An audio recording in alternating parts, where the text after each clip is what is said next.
Student YouTube channel. बच्चे हम लोगों ने लास्ट क्लास ली थी अपनी बैलेंस शीट अपने अकाउंट के बारे में, ठीक है। लास्ट क्लास हम लोगों ने क्लियर करा था, उसी क्वेश्चन की आज हम लोग बैलेंस शीट बनाएंगे, ठीक है। तो देखिए बैलेंस शीट में सबसे पहला पार्ट मैंने आप लोगों को फॉर्मेट कराया था बैलेंस शीट का। सबसे पहला पार्ट क्या था आपका, इक्विटी एंड शेयर होल्डर्स का बताया था मैंने आप लोगों को, ठीक है। तो इक्विटी एंड शेयर होल्डर में क्या आएगा बच्चे आपका, इक्विटी एंड शेयर होल्डर्स में आएगा बच्चे आपका इक्विटी, आपकी शेयर कैपिटल, चाहे इक्विटी हो चाहे प्रेफरेंस हो, और आपका क्या आ रहा था बेटा, रिजर्व एंड सरप्लस, दो चीजें आनी थी, ठीक है। तो इक्विटी सबसे पहले डालते हैं हम लोग क्या, liability. The main heading is equity and liability, ठीक है। तो इक्विटी एंड लायबिलिटी में फर्स्ट पार्ट होता है आपका share holders fund, share holders fund, ठीक है। आप लोग सुनकर लिख सकते हैं, अगर आप लोगों को लग रहा है कि विजिबिलिटी की कोई प्रॉब्लम है तो लिखते जाइए प्लीज साथ, ठीक है। और किसी को तब भी कोई प्रॉब्लम है तो आप आकर भी डिस्कस कर सकते हैं, don't worry about it, okay. तो नेक्स्ट फर्स्ट है हमारे पास क्या आपका share holders fund. Share holder में फर्स्ट पार्ट आता है आपका शेयर कैपिटल का,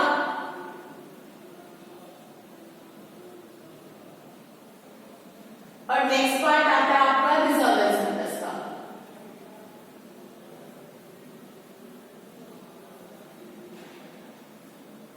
ठीक है। शेयर कैपिटल आप लोगों को बताई थी, इसमें देखिए पार्ट देती हूँ मैं आप लोगों के लिए एडजस्टमेंट, ठीक है। तो फर्स्ट एडजस्टमेंट है आपकी, wait a minute for students,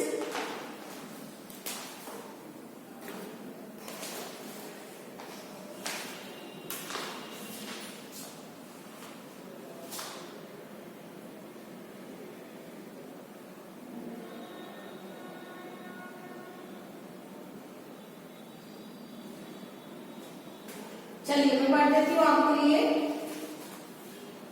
बच्चे तेरे प्रकार the authorised capital of the company consist of 1 lakh equity share of 100 each. Authorised share capital है 1 लाख शेयर, 100 रुपए का एक, ठीक है। बट हम लोग, मैंने आप लोगों को बताया था कि ऑथराइज को कैलकुलेट नहीं करते हैं बैलेंस शीट में रखने के लिए, बताया था ना मैंने आप लोगों को। किसको कैलकुलेट करते हैं बेटा, हम लोग कैलकुलेट करते हैं इशूड कैपिटल। तो 1 लाख शेयर आपके ऑथराइज है और इशूड है इनका बच्चे 60,000 शेयर इशूड है और फुल्ली पेड अप है, मतलब सबके पैसे आ चुके हैं, सबके सारे पैसे आ चुके हैं। तो इक्विटी शेयर में आपका क्या आएगा, शेयर कैपिटल में 60,000 shares at the rate ₹100 each. तो बेटा कितने का बैठ जाएगा ये आपका, 60 लाख का,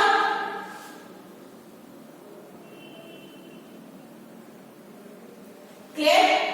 अब बात करते हैं रिजर्व एंड सरप्लस की। रिजर्व एंड सरप्लस में सबसे पहले प्रॉफिट्स आएंगे आप लोगों के, ठीक है। तो देखिए प्रॉफिट कितना है बेटा आप लोगों का, रिजर्व आएगा और प्रॉफिट आएगा। तो रिजर्व एंड सरप्लस में एक तो आपके पास जनरल रिजर्व है,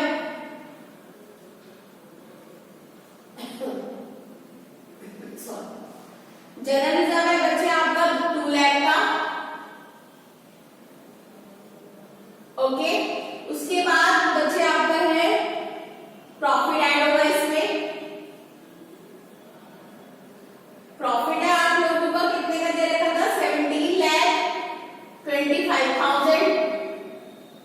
ये हम लोगों ने निकाला था ना पीएनएल अकाउंट से लास्ट टाइम, तो कितना था बेटा 17,25,000, और फिर इन्होंने प्रपोज डिविडेंड दे रखा है आप लोगों को, ठीक है। तो प्रपोज डिविडेंड आप लोग क्या करेंगे बच्चे, इसमें से माइनस करेंगे, क्योंकि प्रपोज किया था उस टाइम आप लोगों ने, पे तो होगा ना इस साल, ठीक है, या इस साल आप प्रपोज कर रहे हैं तो नेक्स्ट ईयर ओपनिंग में पे हो जाएगा, ठीक है। तो मतलब अलग से बनाकर चल रहे हैं, मानकर चल रहे हैं, तो प्रपोज डिविडेंड माइनस होगा,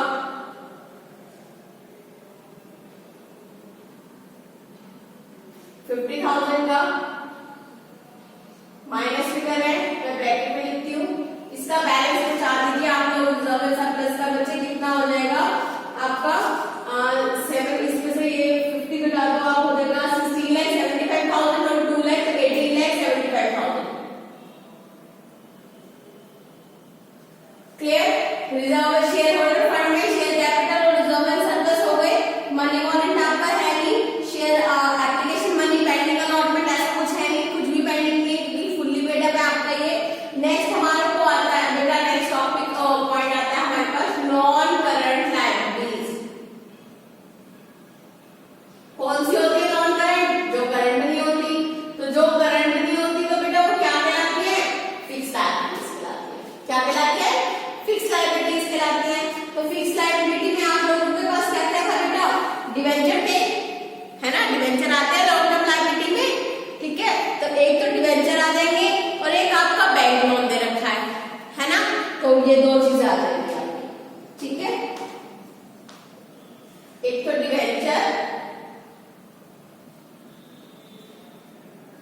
डिवेंचर आ गए आपके बेटा, कितने के? 5 लाख रुपीस के,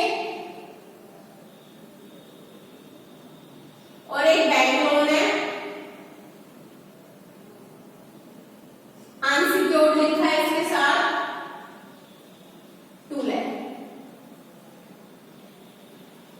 long term non current liabilities में और कुछ भी नहीं दे रखा है हम लोगों को। नेक्स्ट टॉपिक हम बात करते हैं। नेक्स्ट बेटा आपका क्या क्या आ जाएगा? Current liabilities.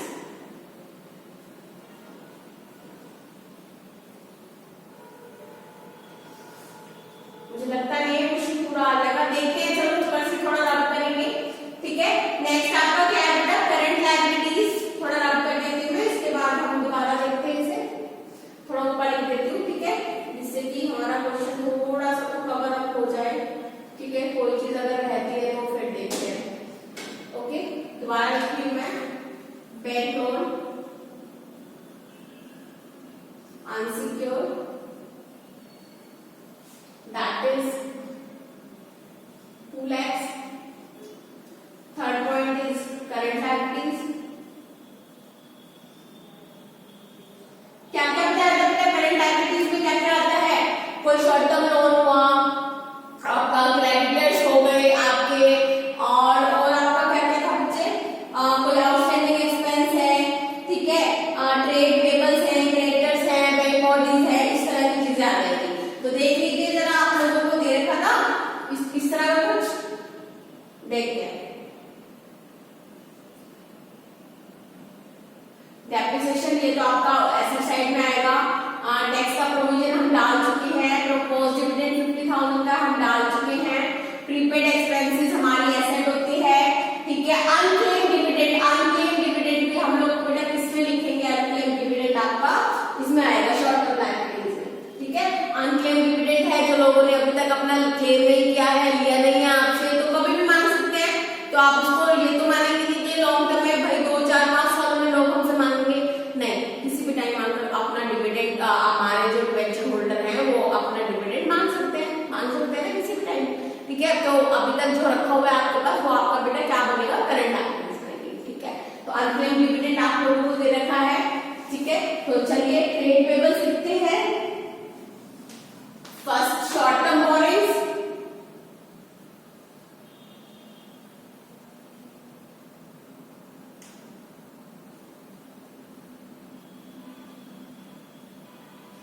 Short term borrowings में बेटा आपका आया था क्या था? बैंक बॉडी, ठीक है। तो बैंक बॉडी है, body is overdraft, that is of ₹1 lakh, ठीक है स्टूडेंट्स। नेक्स्ट आपके पास सेकंड पॉइंट आता है ट्रेड पेबल्स का।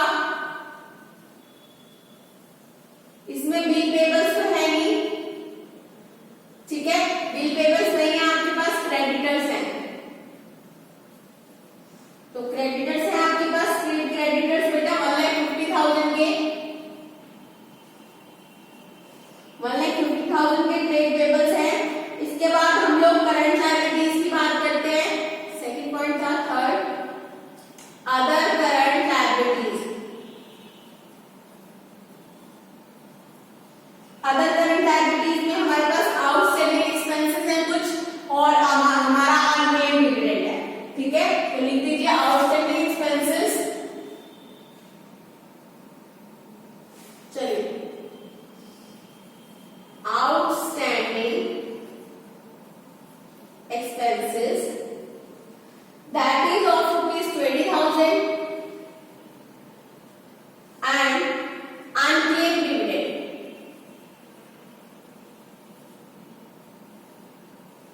that is of ₹10,000. The total okay, next आपका शॉर्ट टर्म लायबिलिटीज हो गई है, अदर करंट लायबिलिटीज। नेक्स्ट आपका शॉर्ट टर्म जो प्रोविजंस है, लॉन्ग टर्म तो आपके प्रोविजंस ऊपर आ गए। शॉर्ट टर्म प्रोविजंस में आपका अनक्लेम्ड वो आ जाएगा, प्रोविजन फॉर टैक्स और प्रपोज्ड डिविडेंड।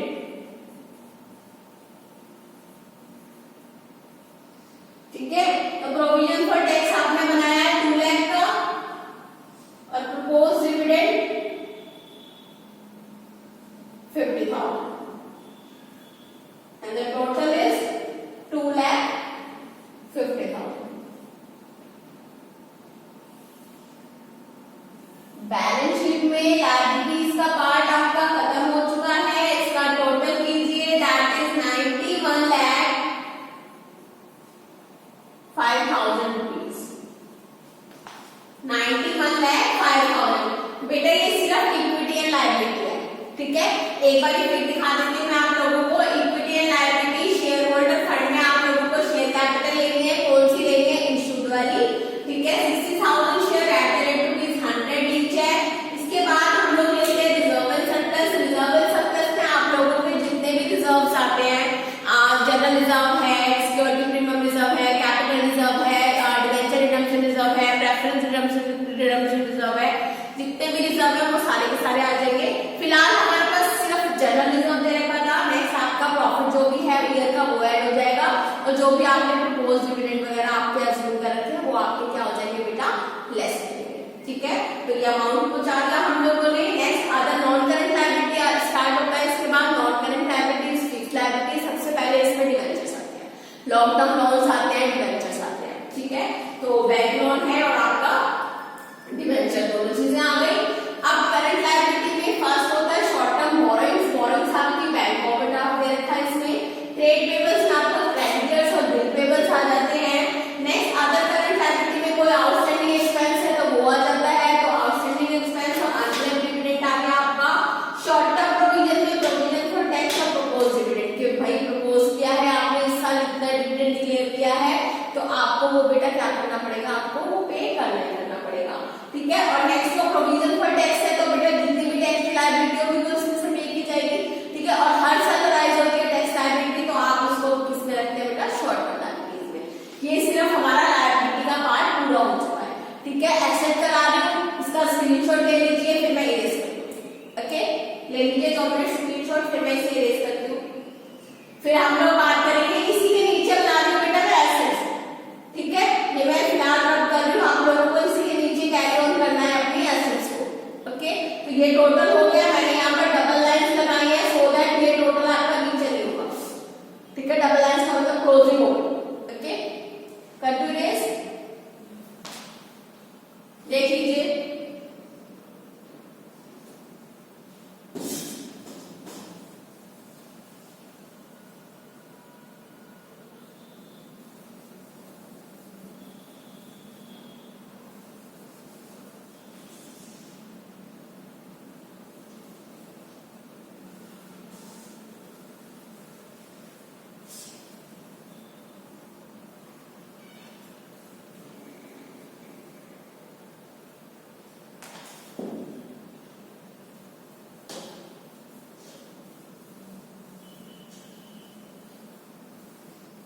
चलिए अब बात करते हैं हम लोग बेटा किसकी, एसेट से, एसेट्स, ठीक है।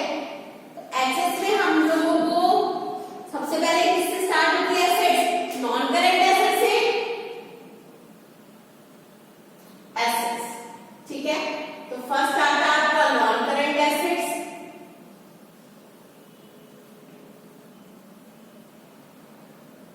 और एक आता है आपका करंट एसेट्स।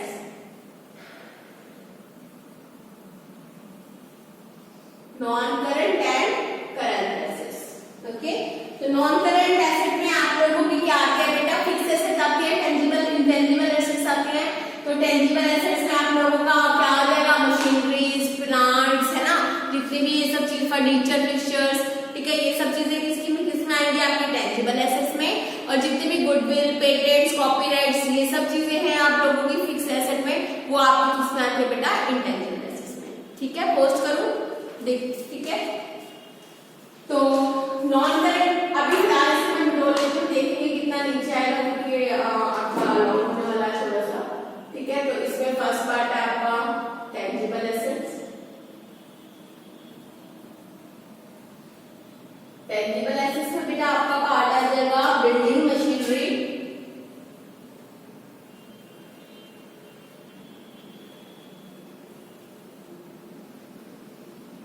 अगर आप लोगों को याद हो पीएनएल में हम लोगों ने डेप्रिसिएशन लगाया था बिल्डिंग एंड मशीनरी पे, देखिए ये लिखा है provide depreciation 10% on building and 15% on machines. ठीक है, हम लोगों ने लगाया था ना पीएनएल में, तो बिल्डिंग का 10% माइनस कर लो और मशीन्स का बेटा मैं कितना 15% माइनस कर लो। ठीक है, तो बिल्डिंग थी आपकी 35 लाख की, 35 लाख माइनस 10% ऑफ डेट, और मशीनरी आपकी बेटा 30 लाख की माइनस 15% ऑफ डेट।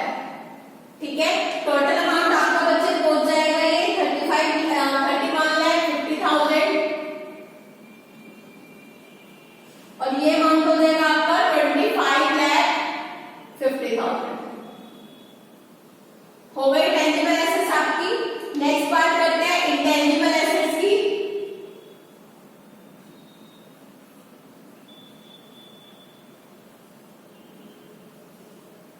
इंटेंजिबल में आपको बेटा क्या क्या दे रखा था, गुडविल दे रखी थी और ट्रेडमार्क दे रखे थे। ठीक है, गुडविल,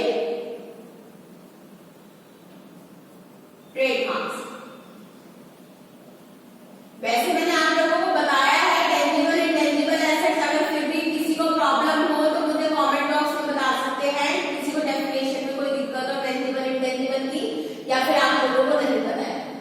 ठीक है, गुडविल है आपकी बेटा 10 लाख की, और ये है 1 लाख। ठीक है, तो ओवरऑल बेटा कितना हो गया आपका 11 लाख, टोटल करके कुछ आया नहीं यहाँ पर। ठीक है, नेक्स्ट हम लोग बात करते हैं बिल्डिंग अंडर कंस्ट्रक्शन दिया हुआ था हमें, है ना, तो हम लोगों ने पॉइंट बनाया था बेटा क्या, कैपिटल वर्क इन प्रोग्रेस। तो कैपिटल वर्क इन प्रोग्रेस में जो कैपिटल आपकी वर्क इन प्रोग्रेस में मतलब प्रोसेस में चल रही है, तो बिल्डिंग अंडर कंस्ट्रक्शन दी हुई है एक एसेट हमें, वो आपकी इसमें आ जाएगी। ठीक है, तो ये है बेटा आपका capital work in process, that is building under construction. तो बिल्डिंग अंडर कंस्ट्रक्शन की वैल्यू है आपकी बेटा 5 लाख, कितने की 5 लाख। ठीक है, नेक्स्ट बात करते हैं इंटेंजिबल एसेट्स। अगर कोई आपकी ऐसी है, ये तो हो गई टेंजिबल एसेट अंडर कंस्ट्रक्शन, कोई इंटेंजिबल एसेट अंडर कंस्ट्रक्शन है, तो हमें ऊपर दिया हुआ है इसमें पेटेंट्स अंडर कंस्ट्रक्शन। ठीक है, क्वेश्चन की पीडीएफ दूंगी मैं आप लोगों को, मैच कीजिएगा। पेटेंट्स दे हुए अंडर कंस्ट्रक्शन, तो आपकी ये इंटेंजिबल एसेट्स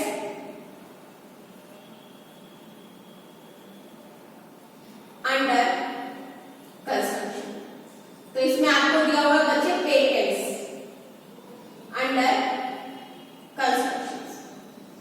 ठीक है, तो पेटेंट अंडर कंस्ट्रक्शन दिया हुआ है आप लोगों का 50,000 एंड 3 लाख।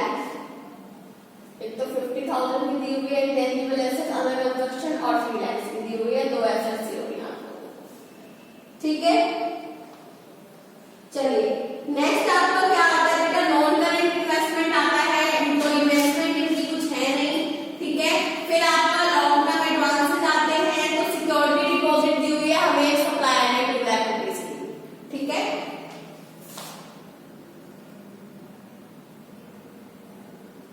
लॉन्ग टर्म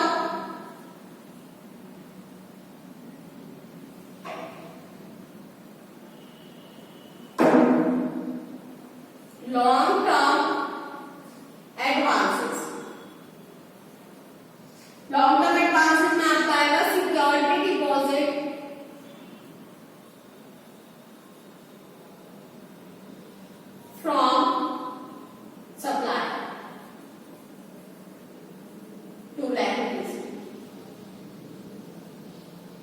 ठीक है।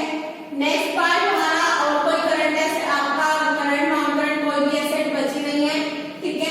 इसके बाद आपका आता है बेटा किसका पार्ट आएगा, करंट एसेट्स का। करंट एसेट्स में आपका क्या क्या आता है, कैश आता है, प्रीपेड एक्सपेंसेस आ जाएंगे, ठीक है। आप लोगों का फिनिश स्टॉक आ जाएगा, ठीक है। तो डालिए current assets,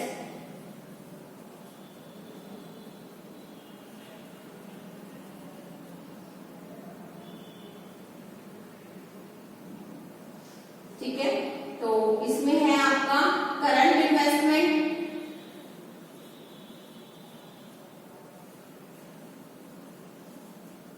that is of ₹50,000, clear. और इन्वेंट्रीज, इन्वेंट्रीज में क्लोजिंग स्टॉक्स आएंगे आपके। क्लोजिंग स्टॉक आप लोगों को दिया हुआ है, देखिए रॉ मटेरियल का 2 लाख है और फिनिश गुड्स का आपका 3 लाख है। रॉ मटेरियल का कितना है, 2 लाख और फिनिश गुड्स का 3 लाख। तो रॉ मटेरियल 2 लाख और finish goods that is 3 lakh, ठीक है। तो 2 और 3 आपका कितना आ जाएगा बेटा, 5 लाख रुपीज का स्टॉक आ जाएगा। फिर नेक्स्ट हम लोग बात करते हैं ट्रेड रिसीवेबल, डेटर्स भी हमारे इसमें आएंगे। डेटर्स और बिल रिसीवेबल दोनों आते हैं। ये दे रखे हैं आप लोग बेटा 3,40,000 के, क्लियर। फिर कैश आएगा, कैश एंड कैश इक्विवेलेंट्स आते हैं इसमें। कैश एंड कैश इक्विवेलेंट्स आपके 3,50,000 का दिया हुआ है क्वेश्चन में। नेक्स्ट बेटा आपका short term loans and advances में आपके प्रीपेड एक्सपेंसेस दिए हुए, देखिए ये यहाँ पे प्रीपेड एक्सपेंसेस कितने के दिए बेटा, 15,000 के, ठीक है। Short term advances and expenses, तो प्रीपेड एक्सपेंस दिया है इसमें, ठीक है। कितने के, 15,000 रुपीज के। बेटा आपका डबल लाइनिंग में ड्रॉ कर रही हूँ नीचे लास्ट में 91,05,000 रुपीज, ठीक है। यही टोटल हमारा सारा का सारा बैलेंस शीट का आएगा। देखिए याद रखिएगा, सेम वैसे की बैलेंस शीट है ये जैसे आप लोगों ने पहले बनाई थी, सिर्फ चीजों को अलग से क्लासिफाई करना है और लायबिलिटी और एसेट्स इधर दिखाने के बजाय आपको सीधा दिखाना है, ठीक है। तो एसेट्स आपके नॉन करंट में सारे टेंजिबल इंटेंजिबल का कॉलम बनाना है आप लोगों ने, और जो भी अंडर कंस्ट्रक्शन टेंजिबल इंटेंजिबल है उनको भी अंडर कंस्ट्रक्शन के 2 अलग कॉलम बनाने हैं। एसेट्स आपकी सारी एक फिक्स आ जाएंगी, ठीक है। उसके बाद आप करंट की बात करेंगे। करंट में आपका करंट इन्वेस्टमेंट है, इन्वेंट्री का कॉलम बनाना है, उसमें क्लोजिंग स्टॉक आ जाएगा, रॉ मटेरियल का, WIP का या फिर फिनिश गुड्स का जो भी है आप लोगों के पास। उसके बाद कैश एंड कैश इक्विवेलेंट में कैश आ जाएगा। ट्रेड रिसीवेबल में आपके डेटर और बिल रिसीवेबल दोनों चीजें आ जाएंगी। उसके बाद शॉर्ट टर्म एडवांसेस उसमें और एक्सपेंसेस में आपके जितने भी प्रीपेड एक्सपेंसेस है वो आ जाएंगे, ठीक है। तो टोटल कीजिएगा इसका, ठीक है स्टूडेंट। इसके बाद भी अगर आप लोगों को बैलेंस शीट के क्वेश्चन में कोई प्रॉब्लम आती है, क्वेश्चन जरूर आता है बैलेंस शीट से रिलेटेड, और सिर्फ फॉर्मेट भी ड्रॉ करने के लिए आ सकता है, याद रखिएगा, ठीक है। इसके बाद भी अगर आप लोगों को कोई भी प्रॉब्लम आती है बच्चे बैलेंस शीट में, तो फिर आप लोग आकर पर्सनली मिल सकते हैं, ठीक है। मैं आप लोगों को समझा दूंगी, ओके। आप उसका okay. Thank you student, that's all for today.